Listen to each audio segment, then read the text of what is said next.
Assalamualaikum warahmatullahi wabarakatuh. Halo guys, kembali lagi bersama saya. Kali ini saya akan mempresentasikan kembali tugas mata kuliah saya tentang layanan informasi yang berjudul Memahami dan Mengembangkan Potensi Dalam Diri. Sebelumnya, perkenalkan, nama saya Rahmat Alwaiseni, NIM 1911320052, Prodi BKI 5B, mata kuliah konseling dakwah, dosen pengampu Ibu Asniti Karni, SAK, MPD Kons. Baiklah, langsung saja kita memulai. Di sini saya akan menjelaskan apa itu layanan informasi terlebih dahulu. Layanan informasi adalah layanan yang memungkinkan peserta didik menerima dan memahami berbagai informasi. Contohnya seperti informasi diri, sosial, belajar, pergaulan, karir, pendidikan lanjutan, dan sebagainya.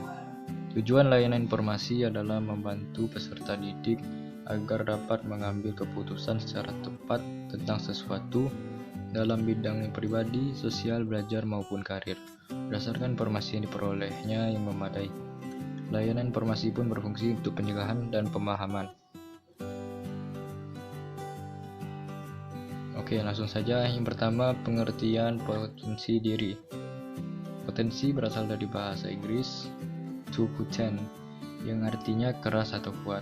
Istilah lain potensi dapat disebut kemampuan, kekuatan, kesanggupan, atau daya, baik sudah terwujud atau belum terwujud, tetapi belum optimal. Dan manusia itu diciptakan oleh Tuhan Yang Maha Esa sebagai makhluk yang paling sempurna di antara makhluk ciptaan lainnya. Manusia dianugerahi cipta, rasa, dan karsa. Ketiga hal tersebut yang disebut potensi dasar. Baiklah.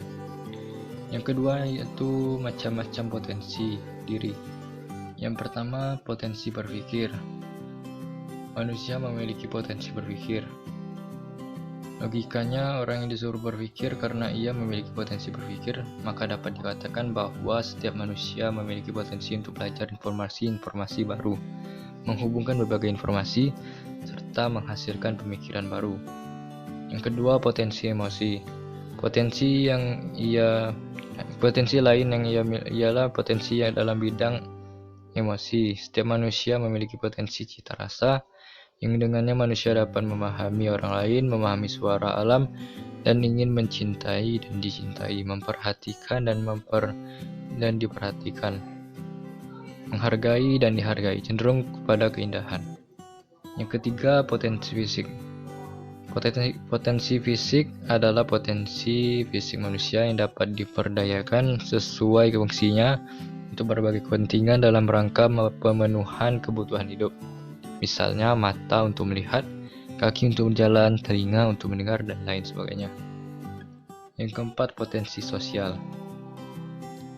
Potensi sosial adalah potensi kecerdasan yang ada pada otak manusia, terutama otak sebelah kanan. Fungsinya adalah antara lain adalah mengendalikan amarah, bertanggung jawab, motivasi, dan kesadaran diri. Yang kelima, potensi mental intelektual. Potensi mental intelektual adalah potensi kecerdasan yang ada pada otak manusia. Fungsi potensi tersebut adalah untuk merencanakan sesuatu, menghitung, dan menganalisis. Yang keenam, potensi mental spiritual.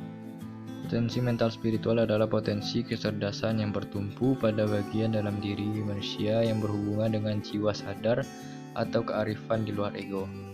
Secara umum, spiritual merupakan kecerdasan yang berhubungan dengan keimanan dan akhlak mulia. Yang ketujuh, potensi daya juang. Potensi daya juang adalah potensi kecerdasan manusia yang bertumpu pada bagian dalam diri manusia yang berhubungan dengan keuletan, ketangguhan, dan daya juang tinggi. Melalui potensi ini, seseorang mampu mengubah rintangan dan tantangan menjadi peluang. Baiklah, yang selanjutnya, yang ketiga, ciri-ciri potensi diri.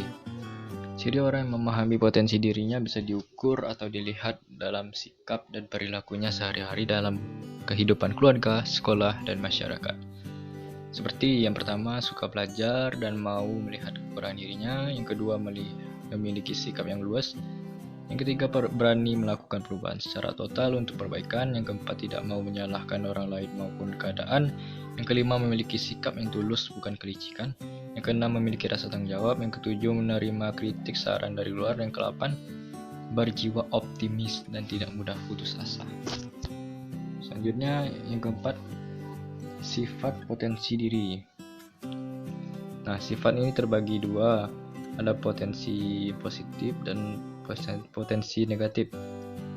Yang positif terdiri dari yang pertama memiliki idealisme, yang kedua dinamis dan kreatif, yang ketiga keberanian mengambil resiko, yang keempat optimis dan kegairahan semangat, yang kelima kemandirian dan disiplin murni, yang keenam fisik yang kuat dan sehat, yang ketujuh sikap kesatria, yang kedelapan terampil dalam menerapkan iptek, yang kesembilan kompetitif, yang kesepuluh daya pikir yang kuat, yang 11 memiliki bakat.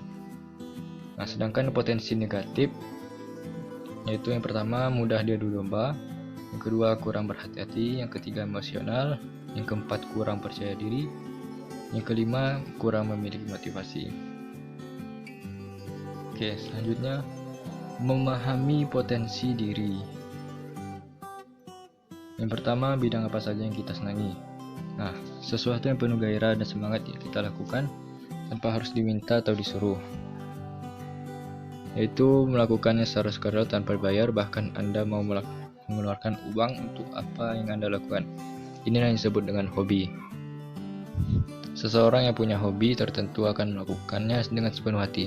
Misalnya orang yang memiliki hobi melihara tanaman, dia rajin menyiram dan merawat tanaman setiap hari.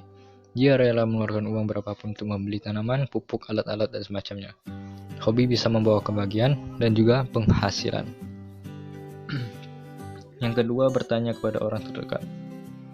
Nah, orang yang paling tahu diri Anda adalah orang terdekat. Bisa orang tua, kakak, adik, keluarga, atau teman. Mereka lah yang tahu tentang diri Anda dari kecil sampai dewasa. Jadi mereka tahu apa potensi diri Anda. Terkadang kita tidak menyadari potensi yang kita miliki, perlu orang lain untuk membantu menyadarkan. Yang ketiga, mencoba hal-hal baru. Begitu banyak yang bisa kita lakukan di dunia. Wawasan, pergaulan, dan keberanian yang terbataslah yang menghambat kita untuk melakukannya. Kita bisa mencoba hal-hal baru yang belum pernah kita lakukan. Tentu saja kita lakukan tidak boleh melanggar hukum ya. Dengan mencoba banyak hal, mungkin kita akan menemukan potensi diri yang selama ini tersembunyi. Yang keempat, banyak membaca, melihat, dan merasakan. Dengan begitu akan banyak informasi dan pengetahuan yang bertambah. Bacaan dan tontonan yang kita sukai itu bisa jadi adalah sebuah potensi. Jika Anda suka membaca perkembangan dunia komputer, internet, dan semacamnya, Anda bisa menjadi ahlinya, asalkan terus konsisten untuk menambah pengetahuan. Yang kelima, kenali diri sendiri.